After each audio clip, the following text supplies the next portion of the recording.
Hi, my name is Frank, and I collect secrets. It all started with a crazy idea in November of 2004. I printed up 3,000 self-addressed postcards, just like this. They were blank on one side, and on the other side, I listed some simple instructions. I asked people to anonymously share an artful secret they'd never told anyone before. And I handed out these postcards randomly on the streets of Washington, D.C., not knowing what to expect. But soon the idea began spreading virally. People began to buy their own postcards and make their own postcards. I started receiving secrets in my home mailbox, not just with postmarks from Washington, D.C., but from Texas, California, Vancouver, New Zealand, Iraq.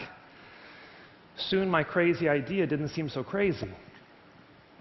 PostSecret.com is the most visited advertisement-free blog in the world.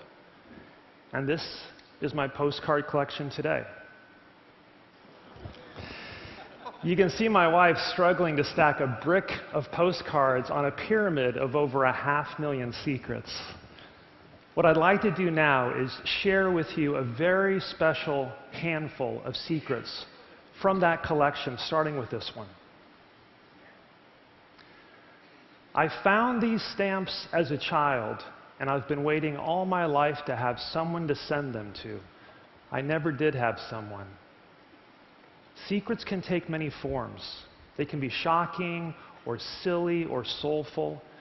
They can connect us to our deepest humanity, or with people we'll never meet.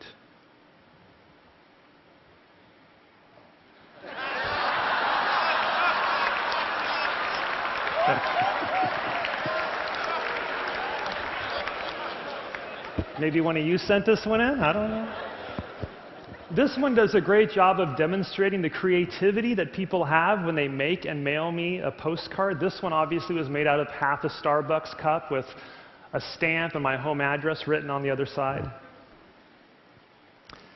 Dear birth mother, I have great parents. I've found love. I'm happy. Secrets can remind us of the countless human dramas of frailty and heroism playing out silently in the lives of people all around us, even now. Everyone who knew me before 9/11 believes I'm dead.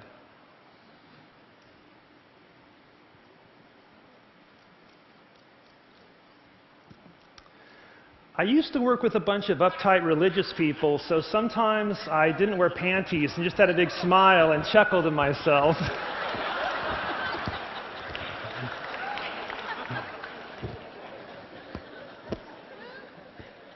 This next one takes a little explanation before I share it with you. I love to speak on college campuses and share secrets and the stories with students. And sometimes afterwards, I'll stick around and sign books and take photos with students. And this next postcard was made out of one of those photos. And I should also mention that just like today at that Post-Secret event, I was using a wireless microphone. Your mic wasn't off during sound check? We all heard you pee.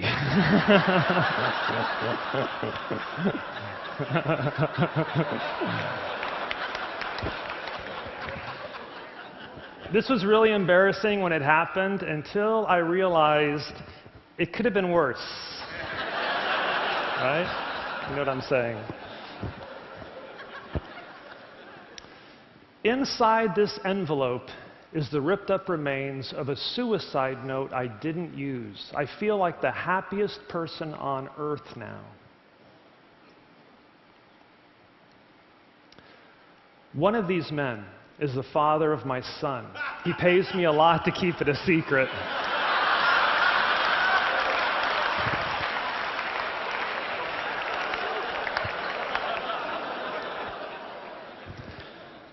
That Saturday when you wondered where I was, well, I was getting your ring. It's in my pocket right now. I had this postcard posted on the Post-Secret blog 2 years ago on Valentine's Day. It was the very bottom, the last secret in the long column. And it hadn't been up for more than a couple of hours before I received this exuberant email from the guy who mailed me this postcard. And he said, Frank, I've got to share with you this story that just played out in my life. He said, my knees are still shaking. He said, for 3 years, my girlfriend and I, we've made it this Sunday morning ritual to visit the Post Secret blog together and read the secrets out loud. I read some to her, she reads some to me. He says it's really brought us closer together through the years. And so when I discovered that you had posted my surprise proposal to my girlfriend at the very bottom, I was beside myself. I tried to act calm, not to give anything away. And just like every Sunday, we started reading the secrets out loud to each other. He said, but this time it seemed like it was taking her forever to get through each one. But she finally did. She got to that bottom secret, his proposal to her. And he said, she read it once, and then she read it again.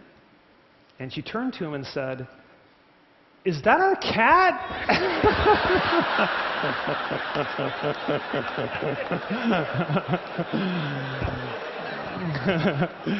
And when she saw him, he was down on one knee. He had the ring out. He popped the question. She said yes. It was a very happy ending. So I emailed him back and I said, please share with me an image, something that I can share with the whole Post Secret community and let everyone know your fairy tale ending.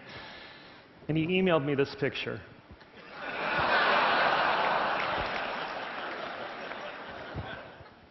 I found your camera at Lollapalooza this summer. I finally got the pictures developed, and I'd love to give them to you. This picture never got returned back to the people who lost it. But this secret has impacted many lives, starting with a student up in Canada named Maddie. Maddie was inspired by that secret to start his own website, a website called I Found Your Camera. Maddie invites people to mail him digital cameras that they found, memory sticks that have been lost with orphan photos. And Maddie takes the pictures off these cameras and posts them on his website every week.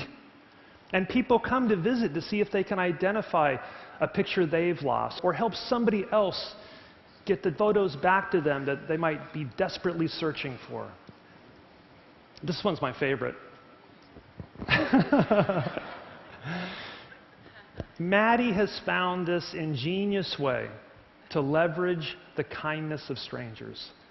And it might seem like a simple idea, and it is, but the impact it can have on people's lives can be huge. Maddie shared with me an emotional email he received from the mother in that picture. That's me, my husband and son. The other pictures are of my very ill grandmother. Thank you for making your site. These pictures mean more to me than you know. My son's birth is on this camera, and he turns 4 tomorrow. Every picture that you see there, and thousands of others, have been returned back to the person who lost it, sometimes crossing oceans, sometimes going through language barriers. This is the last postcard I have to share with you today.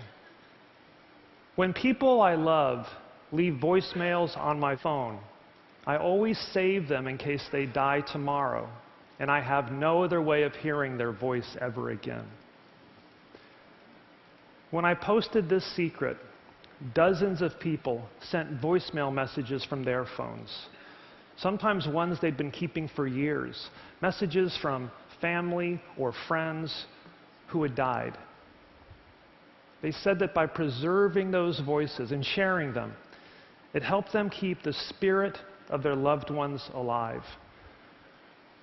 One young girl posted the last message she ever heard from her grandmother. Secrets can take many forms. They can be shocking or silly or soulful. They can connect us with our deepest humanity or with people we'll never meet again. First saved voice message.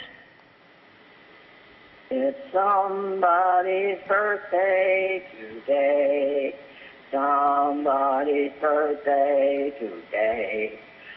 Candles are lighted on somebody's cake, and we're all invited for somebody's sake. You're 21 years old today.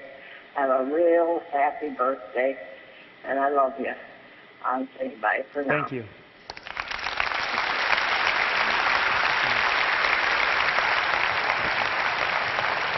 Thank you. Thank you. Thank you.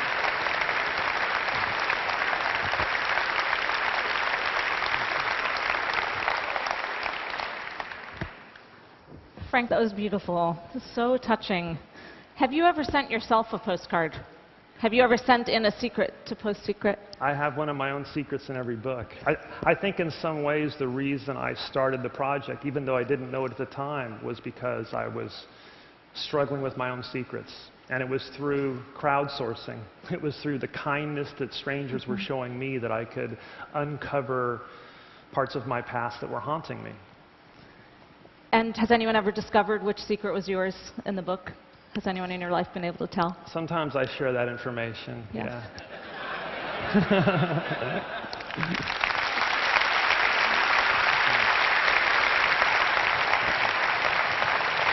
Thank you.